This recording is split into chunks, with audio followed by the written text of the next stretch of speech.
porté plainte contre Elon Musk, elle dénonce la naïveté européenne face aux GAFAM et face à l'influence des tech bros, elle défend l'idée d'une Europe capable d'imposer ses règles au XXIe siècle. Aujourd'hui, je reçois Aurore Lalucq, députée européenne et présidente de la Commission des affaires économiques et monétaires au Parlement européen. Son triple objectif, reprendre le contrôle de notre argent, de nos données et de notre avenir. Malheureusement, il est arrivé ce que je craignais. L'Union européenne et les dirigeants européens ne veulent pas regarder la réalité en face. Parce qu'on a laissé les lobbies raconter un peu ce qu'ils voulaient. Je pense que si on a du mal aujourd'hui à répondre à Trump, à la Chine et à la Russie, c'est parce qu'en fait, ça touche des erreurs qui ont été faites de notre côté. Il nous faudrait par exemple un vrai budget, et on n'en a pas. Et ça, peu d'Européens le savent. Est-ce qu'on peut encore croire la parole américaine ? C'est créé l'inflation. Et au moment où on a eu de l'inflation importée liée à l'invasion de l'Ukraine, Trump, il a montré que l'homme politique le plus puissant du monde pouvait tordre le bras à l'un des hommes les plus riches du monde. Bonjour Madame la Présidente. Bonjour. C'est un plaisir de vous recevoir C'est un plaisir d'être là. sur ce podcast. On a 1 heure, on va pouvoir vraiment aborder pas mal de sujets, notamment votre parcours, de votre début en tant qu'économiste jusqu'au Parlement européen, d'abord en tant que députée, puis en tant que présidente de la Commission des affaires économiques et monétaires. On va parler de compétitivité en Europe, de politique industrielle, un peu de crypto que vous voulez réguler, Oui. et du pouvoir stratosphérique de la tech américaine. Très bien, ça me paraît un très bon menu. Donc à l'origine, vous êtes économiste, donc de la société civile. Pourquoi avoir fait ce choix de la politique ? En fait, on a souvent tendance à penser que la politique, c'est juste être élu, quelque part. On est en politique quand on est élu. La politique, c'est pas que ça. C'est le débat politique. L'être humain, c'est avant tout un animal politique. Et donc, moi, je n'ai jamais, je suis jamais quelqu'un qui ait pensé à un parcours politique, où je me suis dit, je vais aller dans les syndicats étudiants, ce genre de choses, qui est un classique, je n'ai jamais fait ça. En revanche, j'ai toujours été intéressée par l'intérêt général et par la chose politique. Et quand j'ai fait des études d'économie, c'était pour comprendre en fait le système politique dans lequel on évoluait, pour comprendre le débat politique aussi, parce que souvent, l'économie est utilisée comme une espèce de langage, comme une grammaire, qui embrouille un peu les citoyens, parce qu'on dit attention, c'est compliqué. Est-ce que vous voulez ça ? Économiquement, c'est pas possible. On prend toujours un air très très sérieux pour délégitimer finalement certaines demandes parfaitement légitimes. Donc j'avais besoin de comprendre ça. C'est pour ça que j'ai fait de l'économie. Et après, effectivement, j'ai créé un think tank pour pouvoir peser dans le débat économique et donc peser in fine dans le débat politique, parce que le débat politique, c'est avant tout de la bataille culturelle. Justement, vous avez créé l'Institut Veblen. À quoi ça sert quand même de base un think tank en général ? Mais un think tank, on en parle beaucoup par exemple aux États-Unis en ce moment, avec la Heritage Foundation par exemple, qui peut écrire les programmes politiques de candidats républicains. La plupart du temps, c'est eux qui ont fait le programme de Trump, par exemple. Ça sert à ça, un think tank. Un think tank, c'est des espèces d'instituts qui peuvent avoir plusieurs fonctions, mais l'objectif, c'est quand même d'influencer le débat politique, soit en mettant dans le débat des idées extrêmement générales, soit en faisant des propositions d'amendements, soit comme là, avec la Heritage, en ayant un réseau d'influence extrêmement puissant et en étant capable d'écrire des programmes économiques, une idéologie et des programmes économiques extrêmement précis. On n'en était pas là avec l'Institut Veblen, évidemment. On n'avait pas les moyens de la Heritage Foundation. Mais vous êtes économiste de base. Est-ce qu'il y a des économistes qui vous ont inspiré ? Ouais.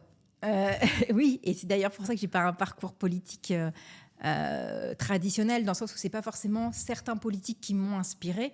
À gauche, on va citer des figures parfaitement nobles, Jaurès, Blum, etc. C'est pas comme ça que j'arrive en politique, en fait.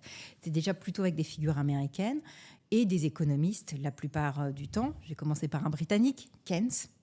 Keynes, pour moi, c'est le meilleur des économistes. Pourquoi ? Parce que c'est quelqu'un qui est vraiment... son seul objectif, c'est l'intérêt général. Vraiment, c'est ça. Et c'est la paix.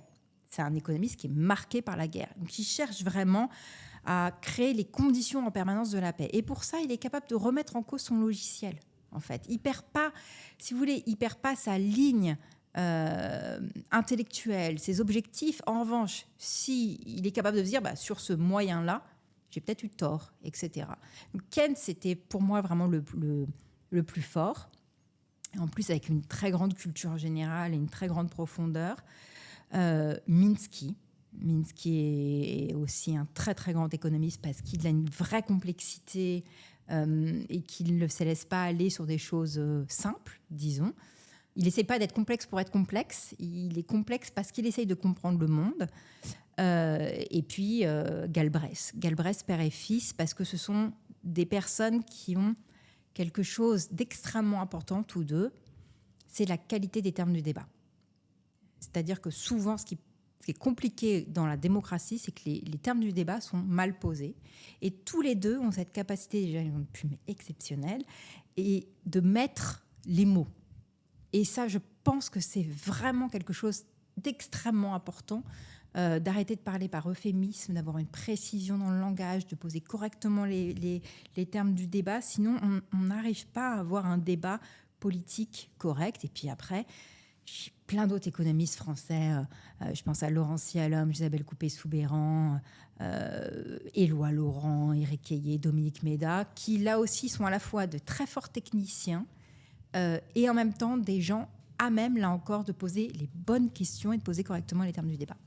Mais à quel moment vous vous êtes dit « je veux devenir députée européenne et pas députée française aussi » ? Alors, je n'ai jamais voulu être députée française. Vraiment, j'avoue que l'Assemblée nationale n'est pas un territoire qui me fait rêver.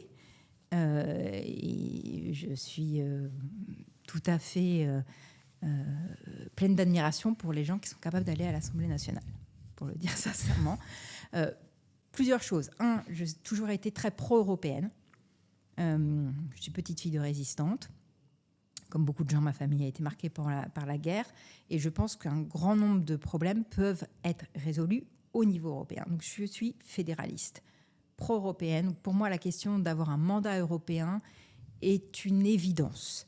Ensuite, on a plus de pouvoir, contrairement à ce qui est dit la plupart du temps, au niveau européen en tant que député qu'au niveau français. C'est-à-dire que nous sommes en capacité de créer des majorités, nous sommes co-législateurs et contrairement à la France, où, bon, sauf là, on est dans une situation spécifique, mais d'habitude, on a un exécutif très, très fort, et finalement, l'Assemblée, soit elle est alignée avec l'exécutif, soit pas, mais il n'y a pas forcément de co-construction. Là, vous vous retrouvez tout le temps en situation, de toute façon, de négocier, quoi qu'il arrive. Donc, c'est aussi le fait d'avoir du pouvoir. Moi, j'aime le pouvoir. Je ne suis pas en politique pour avoir les apparats du pouvoir. Je suis en politique pour avoir du pouvoir, pour changer la vie des gens. C'est ça qui m'intéresse. Donc, j'aime aller là où j'ai vraiment cette possibilité-là, ce pouvoir-là, et l'échelon européen le permet. Ça avait été une première fois élu en 2019, puis réélu en 2024. Est-ce que c'est une continuité, ces deux mandats, ou ils sont totalement différents ? Wow, ils sont vraiment très, très, très différents.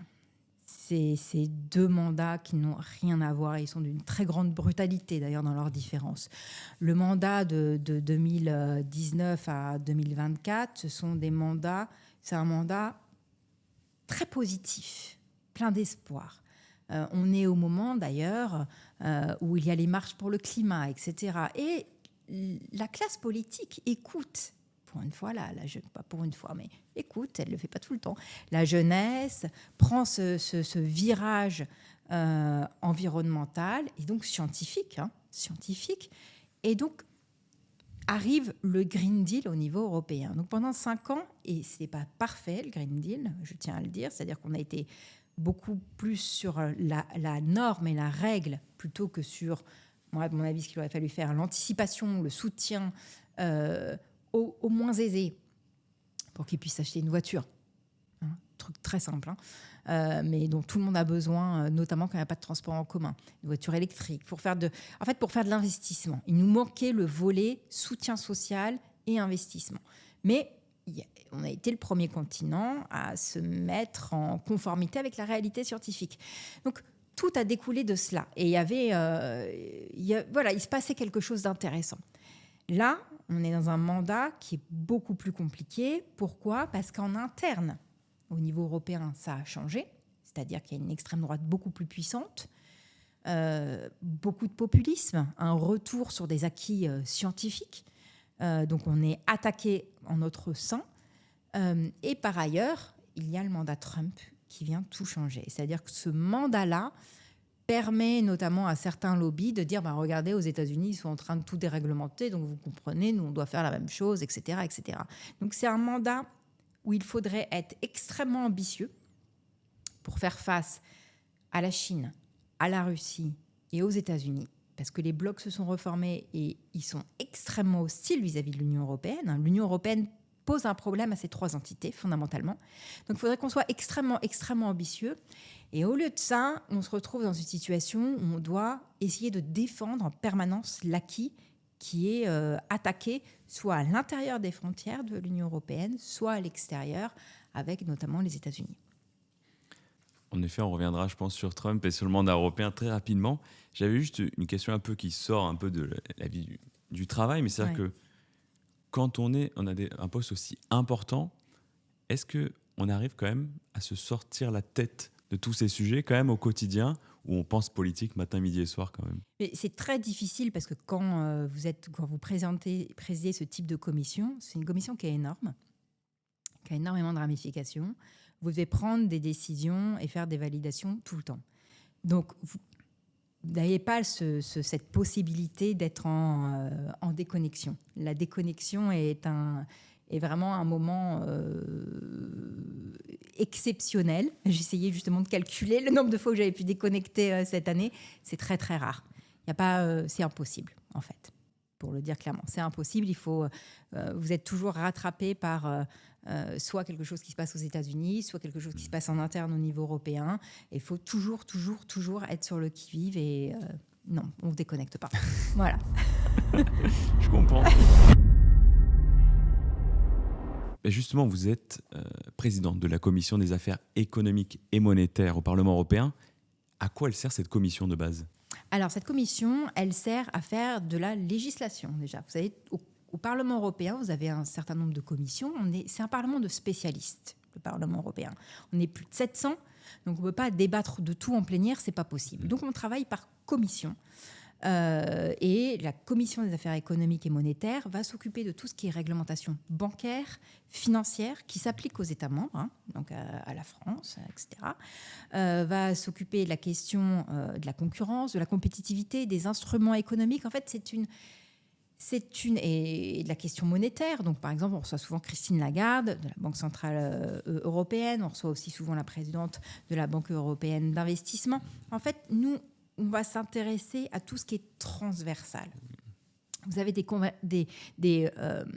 commissions thématiques au Parlement européen, industrie, agriculture, culture, etc.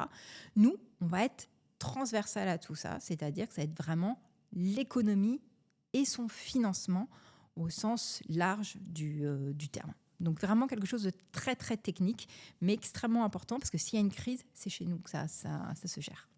En 2024, Mario Draghi a remis son grand rapport sur la compétitivité européenne. Un an après, qu'est-ce qui a vraiment changé ? Malheureusement, il est arrivé ce que je craignais. C'est-à-dire que Mario Draghi fait un rapport qui est un rapport de consensus, sincèrement, entre la gauche et la droite, je trouve. Tout le monde applaudit des deux mains en disant c'est magnifique, il faut vite le mettre en œuvre, c'est très important. Entièrement d'accord. Le rapport de Mario Draghi parle essentiellement d'investissement. Essentiellement d'investissement. Il nous dit que c'est là que le bas blesse, c'est en matière d'investissement, notamment dans la question du numérique. Il est très clair là-dessus. Et le mot investissement, et je me trompe toujours, je ne sais plus s'il est cité 400 fois, quelque chose comme ça, mais il est là. À l'intérieur de ce rapport, et en revanche, cité un petit peu le retour à la titrisation. La titrisation, pour rappel, c'est une pratique financière qui est impliquée notamment dans la crise de 2007-2008 aux États-Unis, la grande crise financière. Et puis, il fait mention de simplification. Il nous dit, vos règles, elles sont trop compliquées, etc. Et c'est pas faux. Sauf que, moi, je me doutais que ce qui allait être retenu de ce rapport, ça allait être simplification et titrisation, et que tout l'aspect investissement, etc., allait être mis de côté. Et c'est exactement ça, en réalité. Et non seulement ça, mais dans le domaine de la simplification, s'engouffrent finalement tous ceux qui veulent de la déréglementation, ce qui n'est pas simple, ce qui n'est pas la même chose, en fait. Ce n'est pas de la simplification. Donc, il reste ce à quoi je m'attendais, c'est-à-dire une très grande déception. Et Mario Draghi lui-même l'a dit d'ailleurs récemment. Il a dit qu'il n'était pas content de la façon dont son rapport avait été non finalement mis en œuvre. parce que seule une infime partie a été récupérée. Et la réalité, c'est que l'Union européenne et les dirigeants européens, mais ça veut dire aussi les dirigeants des États, hein, parce que l'Union européenne, elle est quand même faite aussi des États, ne veulent pas regarder la réalité en face. Ils ne veulent pas regarder la réalité en face. Et en fait, en politique, vous pouvez avoir une idéologie, vous pouvez avoir des différences de point de vue. Vous n'avez pas le droit de ne pas regarder la réalité en face. Mais est-ce que justement cette déréglementation qui est voulue par certains États ou même certains entrepreneurs, ça ne va pas aussi de pair avec le fait que les normes ne sont pas du tout les mêmes entre l'Europe, où il y a énormément de normes, vs les autres pays, la Chine ou les États-Unis, où on impose aux Européens des normes très contraignantes et de l'autre côté, on accepte des produits qui ne respectent pas du tout ces mêmes normes et donc il y a une concurrence déloyale au sein de l'Europe. Alors en fait, la réalité, elle est... je parlais des termes du débat tout à l'heure et de la nécessité de les poser clairement. Là-dessus, en fait, on est vraiment assez cornérisé parce qu'on a laissé les lobbies raconter un peu ce qu'ils voulaient. Déjà, pourquoi est-ce qu'on a des règles, des fois, un peu compliquées au niveau européen ? Pourquoi on arrive dans des textes qui sont des espèces de Frankenstein ? Parce qu'en fait, la plupart du temps, la Commission européenne arrive avec quelque chose de relativement simple et de frapper du coin du bon sens. Et puis là, arrivent tous les lobbies qui ne veulent pas de cette réglementation et qui, au lieu de dire clairement « je n'en veux pas » et lutter de cette façon-là, vont dire « non mais c'est très très important, on est entièrement d'accord ». Mais en revanche, on pense que c'est un peu dommage de le faire comme ça. Et donc là, ils vont arriver avec des propositions qui font en fait énormément compliquer le texte pour pouvoir le vider de sa substance la plupart du temps. Les États membres, donc le Conseil, parce que la loi au niveau européen se fait avec le Conseil, donc les États membres, le Parlement européen et la Commission qui est au milieu, les États membres, la plupart du temps, vont les écouter. Chaque État va défendre son industrie, notamment dans la banque et la finance, et notamment la France. Et donc là, nous, on arrive, Commission européenne, Parlement européen, face à un Conseil qui a compliqué le texte de manière absolument incroyable. Ça, c'est la première partie. La deuxième partie, c'est que vous avez deux possibilités de faire des règles au niveau européen. Soit vous faites une réglementation, et donc on fait une règle, elle s'applique à tous les États. Soit vous faites ce qui s'appelle une directive. Et dans ce cas-là, les États peuvent l'interpréter un peu comme ils veulent. Et donc, à ce moment-là, on a des choses extrêmement différentes qui peuvent se mettre en place. Et en réalité, c'est vraiment ça le sujet. Et d'ailleurs, c'est ce que disait Draghi. Draghi disait « arrêtez avec les directives, faites des réglementations, s'il vous plaît, stop ».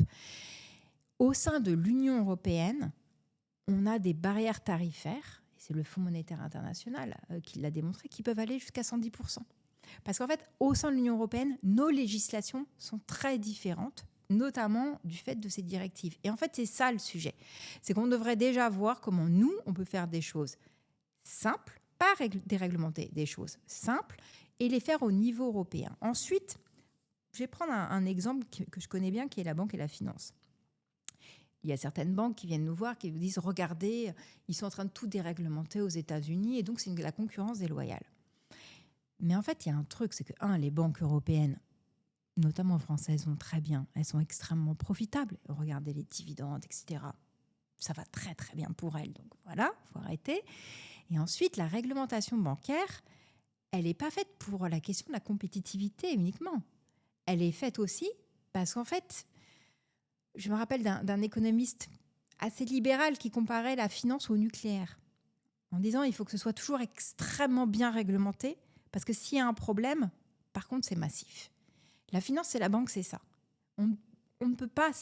quand vous y pensez, c'est le seul domaine où une entreprise ne peut pas faire faillite. Votre boulanger du coin, il peut faire faillite. Même une grande enseigne de distribution peut faire faillite. Même, ça a des conséquences terribles, mais ça peut faire faillite. Une banque ne peut pas faire faillite parce qu'elle emmène avec elle tout le reste de l'économie. Et c'est pour ça qu'elle doit répondre à un certain nombre de règles.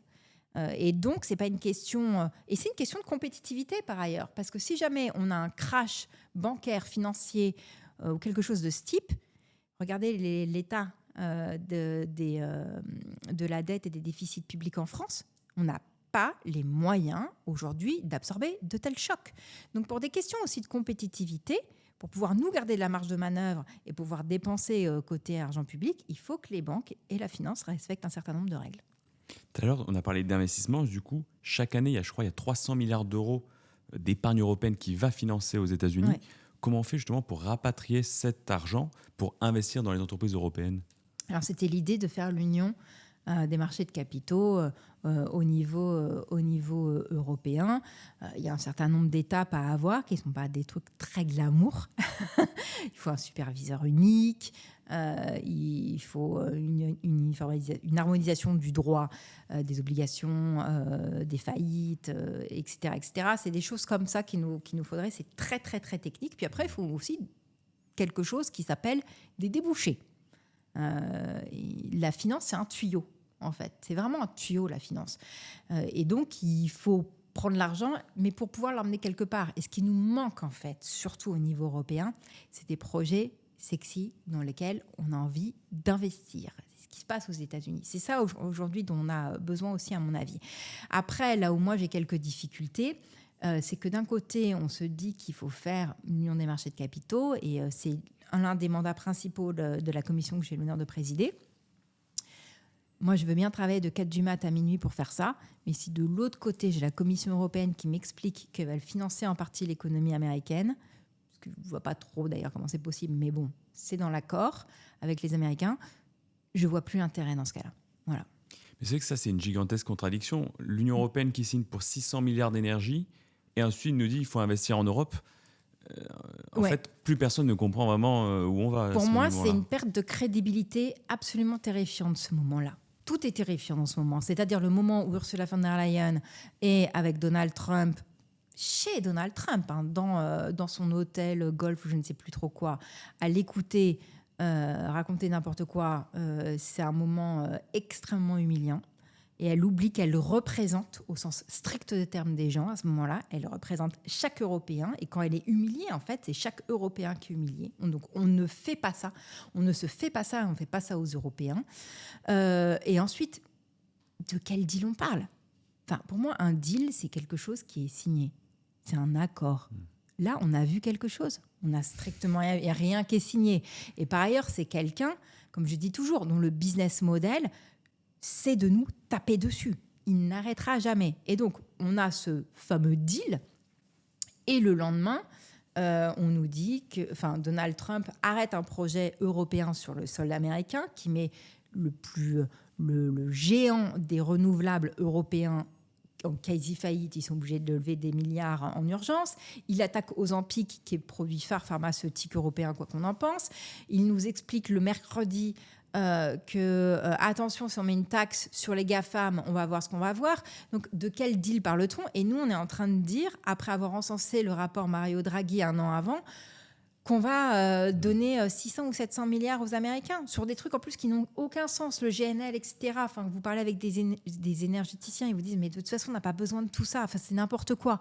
Donc, c'est un moment, je trouve, politiquement extrêmement problématique et qu'on va payer sur le long terme. Mais est-ce qu'il ne nous manque pas un peu en Europe une personnalité forte capable d'aller se battre avec Xi Jinping, Poutine ou Trump avec les mêmes termes et en faisant pression, sachant qu'on est quand même la région la plus riche au monde. Ouais. Comment ça se fait que tout le monde nous marche dessus et on est là, on est les naïfs du monde et tout le monde profite de nous parce qu'on accepte tout, j'ai l'impression. Alors, je ne sais pas si c'est parce qu'on est naïf, mais en fait, c'est aussi parce que ces trois puissances économiques obligent l'Union européenne à remettre en cause une partie de son modèle. Et en fait, il y a des choses sur lesquelles il ne faut absolument pas toucher. Par exemple, quand on parle de simplification, moi j'étais à Washington il y a 2 semaines, je crois. À Washington, les démocrates et républicains normaux, je serais tenté de dire, nous disaient mais ne touchez pas à votre réglementation. Quand bien même elle est trop compliquée, elle est trop machin, etc., vous devez résister et dire non. En fait, on n'est pas un État membre américain. Donc, on n'est pas vos vassaux, on ne touchera pas à notre réglementation. Allez vous faire voir. En gros, eux, c'est ce qu'ils nous disaient de faire et moi, je suis entièrement d'accord là-dessus.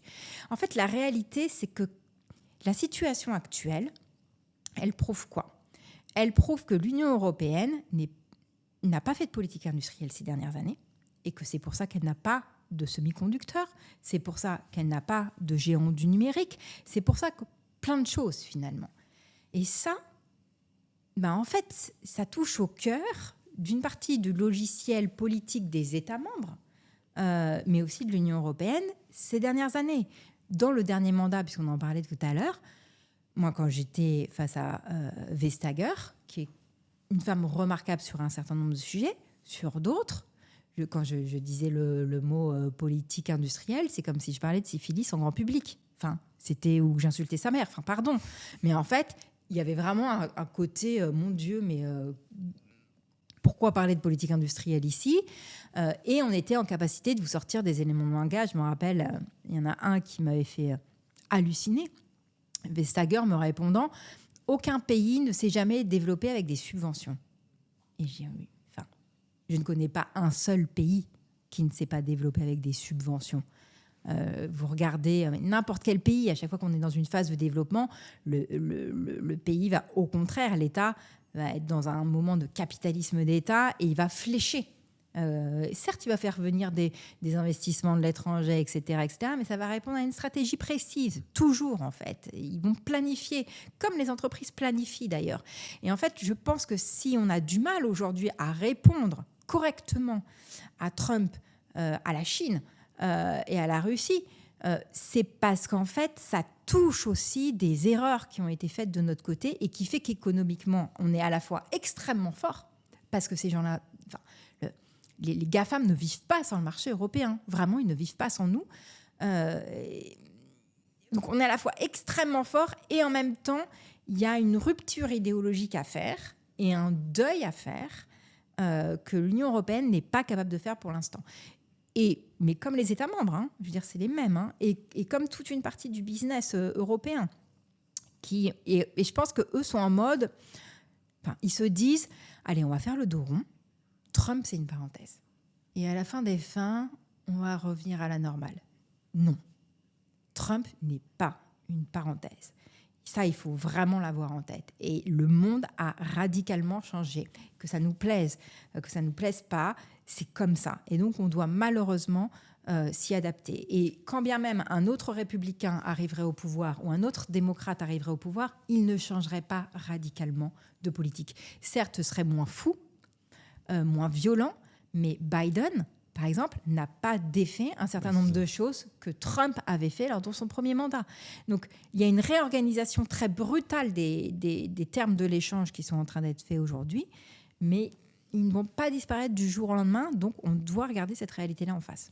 Mais est-ce que ce manque j'ai l'impression, de vision globale pour l'Europe, c'est parce qu'on est actuellement bloqué entre deux mondes, soit une Europe totalement fédérale, et une Europe un peu fragmentée qui fait qu'on a le meilleur, mais non, le pire des deux mondes. Le pire des deux mondes, et on fait qu'on n'avance pas et qu'on est bloqué, et on n'a pas la puissance non plus pour affronter les États-Unis. En fait, est-ce que Ursula von der Leyen elle a la légitimité politique, mais pas démocratique? C'est du coup, est-ce que les gens se disent pas, est-ce que les États membres se disent, est-ce qu'on écoute vraiment Ursula von der Leyen, qui n'a pas été élue, par exemple, par l'Europe en général? En fait, la Commission européenne, on l'oublie souvent, elle est décidée par les États, par les gouvernements. Les gouvernements qui sont légitimement, qui sont élus pour le coup. Donc, c'est pas un processus anti-démocratique. Le sujet qu'on a, en revanche, c'est qu'on a, vous le pointez très bien, on a le pire des deux mondes un peu. C'est-à-dire qu'on ne se dote pas des moyens qui nous permettraient de faire face. On doit toujours être en train de bricoler au niveau européen, ce qui est très fatigant. Il nous faudrait par exemple un vrai budget, mais on n'en a pas. Et ça, peu d'Européens le savent, en fait, qu'on n'a pas un budget extrêmement fort. Il nous faudrait les outils pour pouvoir être en capacité de faire face à n'importe quoi, comme un État est capable de le faire. Et après, il y a des élections qui définissent si on met une politique de gauche, une politique de droite. Mais on doit être en capacité de s'outiller correctement. Et d'ailleurs, quelle est l'institution qui fonctionne le mieux au niveau européen ? C'est la Banque centrale européenne, parce que c'est la seule institution fédérale. Et en fait, quelle est la personne la plus puissante, à mon sens ? C'est Christine Lagarde au niveau européen. C'est la présidente de la Banque centrale européenne qui peut donner le là. Et on sait que quand la Banque centrale européenne prend une décision, rappelons-nous, je sais que tout va très très vite, on a tendance à oublier, mais rappelons-nous, au moment du Covid, tout le monde écoutait la Banque centrale européenne. À chaque fois qu'il y a une crise, tout le monde écoute avec attention la Banque centrale européenne. Donc, on voit bien en plus, c'est ça qui est très paradoxal, que ce type de projet, en fait, nous permet d'être très, très fort. Nous permet, en fait, d'être très, très fort. Je ne sais pas si beaucoup de personnes connaissent le nom d'Ursula von der Leyen au niveau mondial. Je peux vous assurer que tout le monde connaît Christine Lagarde, par exemple. Voilà. Donc typiquement, oui, il faut absolument à un moment faire ce saut fédéral qui nous permettrait d'être vraiment puissants. Mais vu que c'est quand même très compliqué d'avancer à 27, est-ce qu'il ne faudrait pas finalement, à un moment donné, une Europe à géométrie variable selon les projets, une Europe de la défense avec 6 pays, puis 9, puis 12, etc. En fait, pour au moins lancer le projet et montrer pourquoi ça serait intéressant pour tous les pays. Parce qu'à 27, l'autre fois, Antoine Armand expliquait, l'Autriche a interdit le nucléaire dans sa constitution. Donc on ne pourrait jamais faire le nucléaire dans toute l'Europe. Alors qu'il y a sûrement des pays qui auraient envie de profiter des centrales nucléaires qui permettraient de ne plus être de rely sur la Russie, par exemple. Donc est-ce qu'à un moment donné, il ne faut pas lancer des projets et ensuite on verra avec qui? Mais on l'a toujours fait. C'est-à-dire que ça, de travailler avec un tout petit nombre d'États pour pouvoir, après, finalement, d'ailleurs, entraîner les autres la plupart du temps. C'est comme ça que ça fonctionne. On l'a toujours fait et on continue à le faire. Par exemple, l'Espagne a lancé une initiative dans le domaine économique. La France en a fait une autre, sur la fameuse union des marchés de capitaux et d'avoir des produits de long terme. Donc, on l'a toujours fait. Oui, il faut faire ça. Je suis entièrement d'accord, mais c'est malheureusement pas satisfaisant. Il faut vraiment que des fois, on soit en capacité d'avoir un représentant, une représentante qui soit en capacité de faire face à des gens comme par exemple Donald Trump. Mais c'est simple, hein. Donald Trump, moi j'étais aux États-Unis au moment de l'accord avec l'Union européenne. Chez nous, tout le monde en a parlé. Aux États-Unis, personne n'en parlait en fait. Enfin, voilà, ça n'avait aucun impact. Donc oui, il faut des personnages forts. Et pour pouvoir avoir des personnages forts, il faut, à mon avis, à un moment, avoir ce saut fédéral, parce qu'Ursula von der Leyen, à ce moment-là, elle est quand même envoyée avec le mandat des États membres.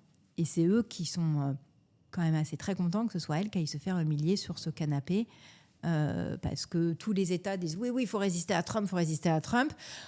Et après, chacun va dire « oui, mais pas trop, parce qu'il faut pas que ça ait des conséquences sur tel et tel secteur de l'économie, etc. etc. » Donc, je serais tentée de dire de manière un peu familière que c'était un peu quand même aussi le bal des faux culs. Voilà. Mais est-ce que du coup, il faudrait aussi partir sur une politique un peu protectionniste sur des secteurs stratégiques pour créer des champions européens capables de se battre à armes égales avec tous les autres pays? Oui, il faut le faire. En fait, le problème, c'est qu'on est dans un monde qui est un monde d'hubris et d'excès en règle générale. Et donc, tout d'un coup, il fallait être très pro-mondialisation et le protectionnisme, c'était le mal. Et maintenant, on va arriver dans le truc, dans la posture inverse. Le protectionnisme, c'est très bien, la mondialisation, c'est mal. Non. Je veux dire, les deux sont faux. Et on est d'ailleurs en train de le voir, puisque quand on est en train de mettre des tarifs douaniers sur tel et tel produit, on se rend compte qu'il peut y avoir soit des pénuries dans des magasins, soit que ça peut impacter les classes moyennes et les plus pauvres, parce que hausse des prix, etc. Donc on est en train de se dire que la mondialisation, ça a du bien. Puis on est en train de se dire, tiens, par exemple, la France exporte beaucoup. Oui. Donc en fait, on ne peut pas faire n'importe quoi non plus sur la question des tarifs douaniers. En revanche, faire du protectionnisme ciblé à un moment en fonction de stratégies spécifiques qu'on veut développer, oui, il faut en faire. Et d'ailleurs, les États-Unis l'ont toujours fait. Enfin, quand vous regardez sous Biden l'Inflation Reduction Act, il ne va pas forcément utiliser les tarifs douaniers, mais en fait, il va privilégier les filières de production américaines, ce qui est, à la fin des fins, une forme de protectionnisme. Et nous, c'est ce qu'on devrait faire. Et on devrait le faire notamment dans le domaine du numérique. Parce que la question du numérique, c'est vraiment une question clé d'un point de vue démocratique. Mais est-ce que l'autorité de la concurrence laisserait passer justement de créer des champions? Parce qu'on voit qu'elle refuse souvent des fusions-acquisitions entre grandes entreprises pour créer des champions, parce que ça serait anticoncurrentiel. Est-ce qu'après, il n'y a pas aussi l'Europe qui se tire des balles dans le pied elle-même? Si, alors elle a cette capacité, je suis entièrement d'accord. Après, au niveau européen, quand il y a une volonté politique, on est toujours en capacité de trouver un chemin, vous savez. C'est aussi ça, la réalité. Quand on a fait la taxation des super profits au moment au début de l'invasion de la Russie en Ukraine, on a réussi à le faire. Donc, quand il y a une volonté politique, on y arrive. On a réussi à faire Airbus, on a réussi à faire plein de choses. Donc oui, c'est exactement ça qu'il faut faire aujourd'hui. Et quand il y a une volonté politique, on y arrive, toujours. Et est-ce qu'on va réussir à concilier compétitivité, souveraineté et transition écologique à la fois? Mais pour moi, tout est lié. C'est-à-dire que la question de la transition écologique, c'est une question de souveraineté et de compétitivité. Regardez, au moment justement, on parlait de l'invasion, du début de l'invasion de la Russie en Ukraine, on s'est rendu compte de quoi? ce que nous dénoncions depuis toujours, notre dépendance au gaz russe, elle est problématique d'un point de vue géopolitique, d'un point de vue environnemental, d'un point de vue économique et d'un point de vue social. Parce qu'on savait que si elle est un problème, c'est les plus pauvres qu'elle est trinquée. Donc, faire la transition écologique, aujourd'hui, pouvoir compter sur notre énergie, et c'est un enjeu de compétitivité énorme parce que ça nous coûtera beaucoup moins cher. Et c'est un enjeu de souveraineté extrêmement important de ne pas dépendre des autres. Donc les trois, en fait, sont liés, ça ne s'oppose pas. Et est-ce qu'il n'y a pas aussi en Europe un problème sur la fiscalité en général ? On pense à l'Irlande qui fait du dumping fiscal. Ouais. Comment ça se fait qu'il n'y a pas une harmonisation de la fiscalité et qu'on laisse l'Irlande, et surtout les GAFAM derrière, en profiter ? Alors, on parlait au début de ce podcast du premier mandat. Le premier mandat a été aussi un mandat très important sur les questions fiscales. Mon premier mandat, j'ai fait quasiment que de la fiscalité aussi. Finance verte et fiscalité énormément, parce que l'harmonisation fiscale au niveau européen est un enjeu extrêmement important. Donc on a des trucs qui ne sont vraiment pas sexy. Vous n'êtes pas élu pour ça. Enfin, vous n'allez pas être réélu pour ça parce que vous ne pouvez pas le vendre politiquement, mais qui sont absolument essentiels. Ce qui sont, par exemple, les échanges d'informations entre pays, etc. Donc, ce qu'on appelle les DAC, etc. Donc ça, on a beaucoup avancé lors du dernier mandat sur ce sujet-là. Et puis, on a fait la taxation, l'impôt minimal sur les multinationales qui était lié à un accord OCDE. Vous savez, l'OCDE, c'est cette organisation internationale dans laquelle se retrouve un très, très grand nombre de pays. Et c'est l'OCDE qui avait tiré l'alarme en disant il y a une course au moins-disant fiscal. C'est pas possible, en fait. À un moment, il faut que ça s'arrête. Et donc, était arrivée cette idée portée à la fois par des ONG, par Oxfam, etc., mais aussi par quelqu'un d'assez brillant qui s'appelle d'ailleurs toujours Pascal Saint-Amand, qui travaillait à l'OCDE, de réussir à avoir cet accord mondial. Cet accord mondial a été fait. Une fois qu'il a été fait, l'Union européenne, et j'en étais la rapportrice, a été le premier au monde à le mettre en œuvre. Malheureusement, Trump est en train d'essayer de le tuer. Les États-Unis ont décidé de s'en retirer. Mais en fait, au niveau européen, c'est sous le dernier mandat, on a énormément travaillé sur les questions fiscales. On a travaillé notamment sur les sociétés écrans pour réussir à progressivement, peut-être un jour, réussir à les interdire. Mais tout ça est remis en cause aujourd'hui, et notamment par les États, en fait. D'ailleurs, vous vous attaquez souvent aux géants de la tech américaine. Ouais. Comment on peut réguler des entreprises qui sont plus puissantes que les États ? Mais en fait, elles ne sont pas plus puissantes que les États. Regardez, Trump, ce qu'il a réussi à montrer, et ça m'embête que ce soit lui qui a réussi à montrer ça, mais Trump, il a tordu le bras à qui ? À Elon Musk. Trump, il a montré que l'homme politique le plus puissant du monde pouvait tordre le bras à l'un des hommes les plus riches du monde. Donc en fait, c'est pas vrai. Il y a toujours eu ces moments de tension où il y avait des gens extrêmement riches, parfois peut-être en compétition, donc in fine, avec les gouvernements. Mais en fait, le politique a du pouvoir. Il faut arrêter d'acheter ces éléments de langage où on en fait croire qu'on ne peut rien faire parce que la personne est très très riche et que donc ceci... Non, c'est pas vrai. Et malheureusement, ça m'embête que ce soit Trump qui l'ait démontré, mais il l'a parfaitement démontré. Donc on peut, en fait, si on peut, on veut. Et je vais vous dire, de toute façon, si on ne pouvait pas, il ne s'attaquerait pas à nous. En réalité, c'est ça. Si on ne posait pas de problème aux géants américains, ils ne viendraient pas nous mettre la pression matin, midi et soir pour qu'on se débarrasse de nos législations sur le numérique. Ils ne le feraient pas, ils s'en foutraient totalement. Or, ce n'est pas ce qu'ils font. Donc, ça leur pose un problème. Et si ça leur pose un problème, mais même par principe, on doit leur résister aujourd'hui. En fait, par principe, aujourd'hui, tout ce qui leur pose un problème doit être pour nous un marqueur politique. Mais justement, Donald Trump, donc, il a réussi à faire quand même plier Elon Musk, Zuckerberg aux États-Unis, mais en même temps, à l'international, il va défendre bec et ongles ces entreprises-là face à l'Europe. C'est-à-dire que finalement, une fois qu'on est adoubé par Donald Trump, on n'a plus grand-chose à avoir peur, non, quand même, Ça dépend pour combien de temps, puisque cet homme a quand même une certaine capacité à changer d'avis toutes les 30 secondes. Donc ça dépend pour combien de temps. en fait. C'est ça aussi le sujet. Donc oui, on voit que certains ont fait allégeance. C'est parce que c'est vraiment de ça dont il s'agit.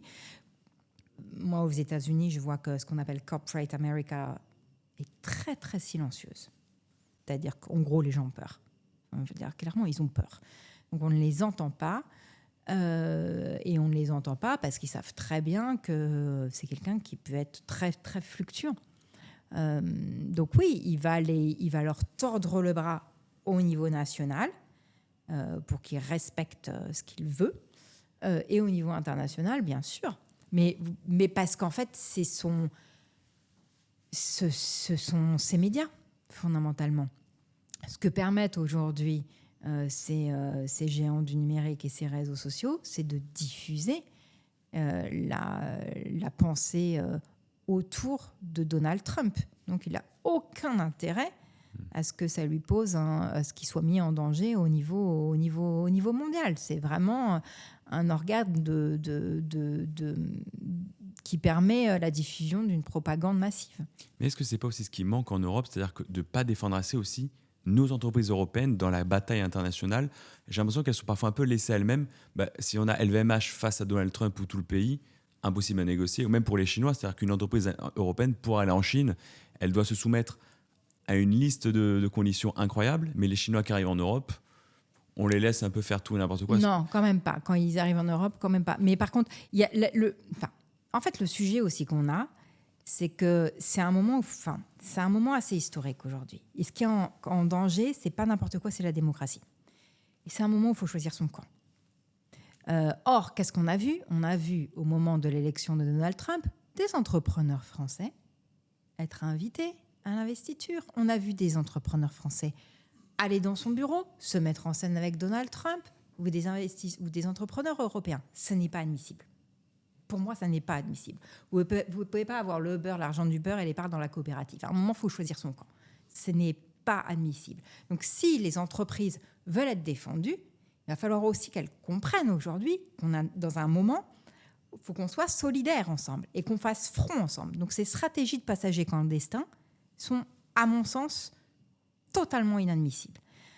Après, du côté du business, on sait aussi que même chose. Ils venaient voir le gouvernement en leur disant « Non mais attention, n'allez pas trop fort, soyons plutôt discrets, etc. parce que sinon, il y aura des répercussions, etc. etc. » Donc, et après, ils ont tous dénoncé l'accord en disant « Cet accord est inadmissible, etc. » Donc, eux-mêmes, en fait, ne savaient pas forcément où ils crèchaient parce que c'est un moment qui est compliqué, je l'admets. Mais en fait, l'enjeu, c'est ça. Soit on est tous solidaires, et on accepte les uns les autres de mettre de l'eau dans notre vin et de ne pas avoir forcément tout ce qu'on veut à court terme. Mais c'est le moyen terme, mais le moyen terme de 3 ans, qui est quand même en jeu aujourd'hui. Donc, si on veut défendre l'ensemble des entreprises correctement, il faut qu'on ait une stratégie qui soit une stratégie européenne, tous ensemble. Mais est-ce qu'on peut encore croire la parole américaine, vu qu'elle change tous les jours ? Non, vraiment, ça faut arrêter. C'est pour ça que cette histoire de deal me rend folle. C'est-à-dire de quel deal on parle ? Il n'y a rien qui est signé. Nous, on est censé réduire nos droits de douane. Pendant que lui, il est en train de continuer à nous attaquer, parce que des fois, on se réveille le matin, on ouvre le Financial Times, Le Monde, etc. Et on voit quoi ? Qu'il a décidé de mettre 100% sur le pharmaceutique.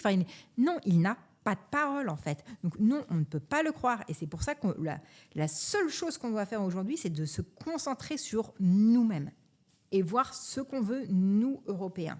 De penser qu'à ça. Parfois, je trouve que l'Europe inflige des amendes. Donc, parfois, aux GAFAM, il y a eu 3 milliards pour Google au mois de septembre. Mais pourquoi on ne frappe jamais aussi fort que les États-Unis ? Parce que, par exemple, BNP, ils avaient pris 9 milliards. Ouais. Là, la capitalisation de Google, c'est 3 000 milliards. Donc, ils ont 1%. Ça ne change rien pour eux. Il vaut mieux payer plutôt que de se conformer limite aux droits européens, non ? Alors, ça dépend. Dans le sens où il y a un certain nombre d'amendes qui peuvent être progressives au niveau européen. Ça commence bas, mais ça peut monter de plus en plus haut. Après, moi, je trouve qu'on est un petit peu, effectivement, timide. Je crois qu'il faut y aller fort. Le principal, déjà, c'est quand même qu'on leur mette des amendes. Parce que moi, j'avais peur de ça. J'avais peur qu'on n'ose pas. parce que j'avais même peur que ce soit un deal entre une partie de l'Union européenne et des États-Unis, le fait que, d'accord, vous gardez votre législation, mais vous ne l'appliquez pas. Hein. Donc c'est extrêmement important qu'on l'applique, cette législation. Après, est-ce qu'il faut frapper plus fort ? Oui, moi je suis entièrement d'accord, il faut frapper plus fort, je pense, mais surtout, il ne faut pas faire que ça. C'est-à-dire qu'il faut frapper du côté des géants du numérique qui ne respectent pas notre législation, mais nous, vraiment développer nos propres réseaux de communication. C'est vraiment une survie démocratique, à mon sens. Et on a les moyens pour développer ces services numériques ? Il va falloir les trouver. Okay. Il va falloir les trouver, il va falloir être stratégique, il va falloir trouver l'argent, il va falloir trouver les cerveaux, mais en fait, les cerveaux, on les a. Vous allez dans la Silicon Valley, vous avez beaucoup d'Européens et beaucoup de Français. Donc, il faut qu'on ait une stratégie qui soit une stratégie d'intelligence économique un peu agressive, smart, où on se dise, voilà ce qu'on veut. Et en fonction de ça, reprendre aussi une partie des gens qui sont partis. Il nous faut plus d'ingénieurs, en fait, aux manettes. J'ai plaidé contre ma propre profession, mais en fait, on a trop d'énarques de Sciences Po, de juristes et d'économistes. Et en fait, sur certains sujets, il nous faut des ingénieurs qui connaissent absolument leur domaine. Dans une tribune récente du Monde, vous avez parlé de technofascisme. Comment cette idée se manifeste-t-elle concrètement ?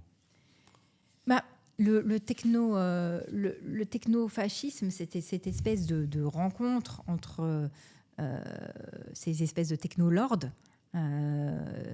et puis une dérive fascisante aujourd'hui très claire des États-Unis. Et puis cette façon dont ils vont utiliser la technologie au service de cette idéologie. Et tout va être attaqué. Tout ce qui fait union et unité d'une nation, en fait, va être attaquée. C'est pour ça que le service public est attaqué en France, notamment audiovisuel. Et c'est pour ça aussi que, par exemple, la France insoumise, quand elle attaque l'audiovisuel public, c'est inadmissible, parce qu'ils font le jeu de cette stratégie-là. Quoi qu'on pense de l'audiovisuel public, on le chérit et on le protège. La monnaie, c'est la même chose. La monnaie, aujourd'hui, elle est attaquée. Elle est attaquée par les cryptos, les bitcoins, etc., etc. En fait, tout ce qui fait unité, union, commun au sein de la nation ou au sein d'une entité politique est en permanence attaqué, et c'est vraiment divisé pour mieux régner. Mais de base, le bitcoin donc, a été créé contre la possibilité d'imprimer des billets constamment par les banques centrales en général. Est-ce qu'il n'y a pas aussi une volonté des investisseurs de ne pas voir leur argent perdre de la valeur tous les jours à cause de ce phénomène-là, du coup ? Mais en fait, quand vous regardez déjà, ce qui est marrant, c'est que les cryptos n'ont de la valeur que parce qu'elles sont échangeables en dollars ou en euros. Donc, en fait, sans ça, ça n'existe pas.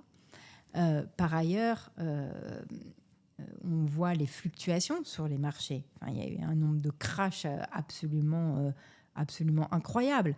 Donc tout ça, c'est un espèce de narratif qui essaye de casser ce truc absolument incroyable qui fait que vous avez un bout de papier. Alors, maintenant, on a moins des bouts de papier. Mais vous avez un bout de papier dans votre poche. Il y a marqué 5 € dessus. Et il y a un truc absolument incroyable, c'est que tout le monde se dit, ça vaut 5 €. Et votre boulanger, il va l'accepter. Et quand on y pense, c'est fou. Et si ce truc-là est rendu possible, c'est grâce à quoi ? C'est grâce aux institutions. C'est pas grâce à un algorithme, c'est pas grâce à la blockchain, c'est rien à voir. C'est grâce aux institutions. C'est grâce à la Banque centrale européenne. Parce que vous savez que derrière, la Banque centrale européenne, elle vous garantit que ce bout de papier-là qui vaut rien, en fait, il vaut 5 € et que tout le monde va l'accepter. Et ça, c'est une avancée civilisationnelle absolument incroyable, en fait, quand on y pense. Il ne faut pas y toucher. Il faut vraiment la conserver. Mais en même temps, 5 € en 2025, en parité de pouvoir d'achat, ça vaudra 3 € en 2050 aussi. Mais en fait, ça s'appelle l'inflation et c'est vieux comme le monde. Et le bitcoin, qui est de facto, de toute façon, adossé, parce qu'il ne vaut quelque chose que si vous réussissez à l'échanger contre des euros ou des dollars, etc., voilà, lui-même. Mais ça, c'est vieux comme le monde. Et en fait, la réalité, c'est pas la question tant de est-ce qu'une monnaie va prendre. Voilà. C'est la question du pouvoir d'achat. Est-ce que votre salaire va suivre ? C'est ça, en fait, la réalité. C'est pas la question monétaire. C'est la question de est-ce que votre pouvoir d'achat va suivre et est-ce que, en période d'inflation qui n'est pas un phénomène monétaire d'ailleurs, inflation qui se passe toujours ailleurs, l'inflation qu'on a eue en Europe, elle n'est pas liée à la Banque centrale européenne. Elle n'est pas liée au fait que la Banque centrale européenne imprime, entre guillemets, des billets. Puisque, au contraire, la Banque centrale européenne a eu pendant des années une politique très, très expansive qui n'a pas créé d'inflation. Qu'est-ce qui a créé l'inflation ? Ce qui a créé l'inflation, c'est au moment où on a eu de l'inflation importée liée à l'invasion de l'Ukraine. Et c'est là où les prix de l'énergie ont explosé.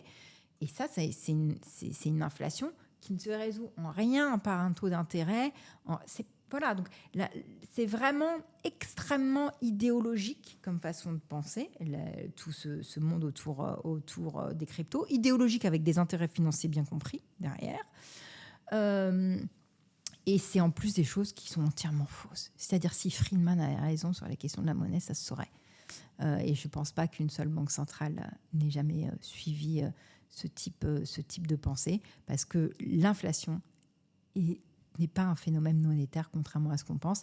La plupart du temps, elle se fait ailleurs. Et je crois que ces derniers temps, ce qui s'est passé en Europe l'a malheureusement parfaitement démontré. Et qu'est-ce que vous pensez de la création d'un stablecoin européen qui permettrait déjà de faciliter les flux financiers, de se séparer des intermédiaires américains, mais aussi de financer la dette européenne ? Non, moi je suis pour un digital euro. Je vois bien que les banques et toute une partie de la cryptosphère veut des stablecoins, mais pourquoi ? Moi, j'ai pas besoin de quelque chose qui me dit qu'un euro, ça vaut 1 euro.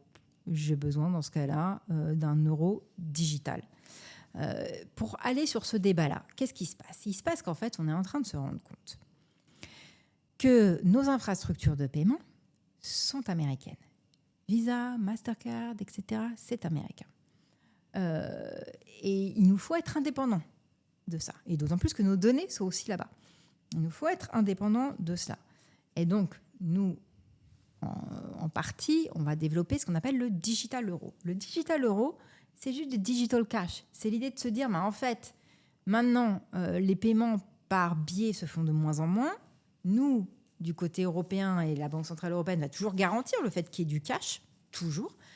Mais elle veut vous donner la possibilité à vous, citoyens qui payez avec votre téléphone, de pouvoir payer avec un euro digital et pas avec un moyen de paiement américain. Qu'en gros, notamment quand vous allez chez le boulanger. Les petites sommes comme ça, le boulanger, ça lui coûte cher, en fait, que vous payez à chaque fois avec une Mastercard ou Visa, etc., etc. Donc, c'est ça, en fait. C'est un moyen de liberté, de pouvoir avoir cette liberté-là. Alors, certains ne sont pas contents et nous disent « mais le privé va pouvoir trouver des solutions ». Alors, pardon, mais le privé, ça fait très longtemps qu'il aurait pu trouver des solutions. Il ne l'a pas fait jusqu'à présent. Et après, s'il en trouve, mais tant mieux. Mais ça ne veut pas dire qu'à côté, on ne doit pas faire l'euro digital. Parce qu'il y a quelque chose de très, très important en politique monétaire, c'est l'équilibre entre la monnaie privée et la monnaie centrale. Il faut toujours qu'il soit là. Si on ne fait pas l'euro digital, on n'a plus cet équilibre-là. Et par ailleurs, pour nous, c'est important que les Européens ils puissent avoir la liberté de payer avec un moyen de paiement qui ne leur coûtera pas d'argent, qui soit disponible offline et qui soit européen. Et en fait, c'est ça que permet l'euro digital. Et typiquement, l'euro digital est attaqué par toute une espèce de fachosphère et de complotistes qui nous disent « mais ils font ça pour que vous n'ayez plus accès au cash, à l'argent liquide, etc. » C'est entièrement faux, puisque l'euro digital n'existe pas encore, il va bientôt exister, et que malheureusement, et que les paiements par cash diminuent de toute façon, parce qu'on est dans un monde de plus en plus digitalisé, numérisé, etc. Et donc nous, le truc absolument révolutionnaire qu'on propose, qui a l'air d'être révolutionnaire pour certains, et disruptif, c'est juste de dire, les Européens, ils ont le droit, en fait, eux aussi, pourquoi on leur piquerait ce droit d'avoir le droit de payer avec un moyen de paiement gratuit, offline, et européen. On n'a pas à leur piquer ce droit-là, en fait. C'est notre devoir de le garantir aux Européens. Et le succès de Pix au Brésil, c'est un signe d'espoir pour l'Europe ? Ouais, totalement. Moi, je trouve que c'est tout à fait un signe d'espoir. Il faut taxer les riches. Oui, il faut taxer les riches. C'est pas les riches qui vont permettre... déjà, c'est les ultra-riches. Et déjà, c'est remettre de la justice fiscale. C'est pas taxer les ultra-riches ou qui va permettre de résoudre tous nos problèmes en France. Ça, c'est pas vrai. On a un niveau de dette qui est important. Il va falloir que, en fait, tout le monde fasse des efforts. C'est ça que la plupart du temps, dans la classe politique, on a du mal à dire. Tout le monde va devoir faire des efforts. Mais en fait, ces efforts, ils doivent être faits au prorata, en fonction de ce que vous pouvez être en capacité de payer. Aujourd'hui, il ne faut rien faire qui puisse mettre en danger les classes moyennes, les moins aisés et la croissance économique. Ça, c'est vraiment les 3 piliers. Et donc, il va falloir réussir à trouver des solutions où on arrive à faire de la taxation en fonction de son niveau de richesse patrimoniale, notamment. Vous savez, quand on voit actuellement les débats à l'Assemblée, je trouve qu'on se concentre uniquement sur la fiscalité, mais absolument pas sur le reste, parce qu'on dit faire des efforts, mais il n'y a que les Français, mais jamais l'État qui doit faire des efforts dans cette histoire. Alors, moi, je trouve que c'est un budget assez Bercy, dans le sens où Bercy a toujours du mal à remettre en cause les politiques de l'État, et par contre va être très très fort pour tordre le bras un peu à la sécurité sociale, etc., etc. Or, les partenaires sociaux, donc les syndicats patronaux et salariés, quand vous les laissez faire, ils trouvent toujours des solutions d'équilibre. Hein. Ce qui est géré par les partenaires sociaux, c'est très, très bien géré. Donc, et puis, après, il y a un autre côté assez populiste qui me déplaît, en revanche, c'est de dire le train de vie de l'État, l'État, sincèrement, c'est pas de l'argent qu'il garde pour lui comme ça, et les gens partent au soleil. Faut arrêter, quoi. C'est pas vrai. C'est pas ça la réalité. En revanche, là où ça manque de discussion sérieuse, à mon sens, c'est qu'il y a la question des recettes, sur lequel enfin on peut avoir un débat, je trouve. Alors on est d'accord, pas d'accord, mais au moins ça commence. Mais le truc, c'est que si vous voulez avoir aussi des recettes, il y a quelque chose qui s'appelle la croissance économique. Et là-dessus, on n'a pas assez de débat sur qu'est-ce qui pourrait aujourd'hui relancer la croissance économique et faire qu'on ait des rentrées d'argent qui permettent de trouver des solutions pérennes à la question de la dette et des déficits publics. L'Union européenne n'est pas une grande puissance. Je serais tendue. Pour faire le joker avec les deux. Hein. Non, c'est une grande puissance. Maintenant, il faut qu'elle accepte de l'être. Il faut juste qu'elle accepte de l'être. Elle a peur de l'être. Il faut qu'elle accepte de l'être. Il faut qu'elle accepte de faire un truc qui s'appelle du rapport de force. Aujourd'hui, en politique, c'est pas un moment chouette. Enfin, je sais pas comment dire. C'est pas un moment c'est pas un long fleuve tranquille aujourd'hui, la situation politique, qu'elle soit au niveau national, européen ou au niveau mondial. Il faut faire du rapport de force. Quand on n'aime pas ça, on fait pas de politique aujourd'hui. Ursula von der Leyen a trahi l'Europe. Ah, comme vous la connaissez, c'est plus compliqué. Non, c'est pas ça. C'est, je vais dire les deux. Oui et non. Non, sur certains sujets, elle a été très présente, extrêmement redoutable, et elle a tenu. Le moment du Covid, au moment de l'invasion en Ukraine, les moments où elle parlait étaient des moments importants. Là, elle a surtout trahi le rapport Draghi. Après, le mandat n'est pas fini, elle peut se rattraper, mais c'est le rapport Draghi qui a été trahi, mais pas que par elle. Enfin, je veux dire, la Commission européenne représente les États, en fait. Ce sont des représentants des États, fondamentalement, parce que chaque commissaire est choisi par un État, etc. Et aujourd'hui, malheureusement, on a une majorité des États membres européens qui est droite, voire extrême droite, en fait, qui tire. Enfin, l'extrême droite tire beaucoup la droite, et la droite se laisse un peu embarquer. Elle ne serait pas obligée. Hein. Donc, le problème, c'est aussi la droite européenne, à mon avis, aujourd'hui, qui est en manque de repères. Il faut interdire les cryptos. Allez.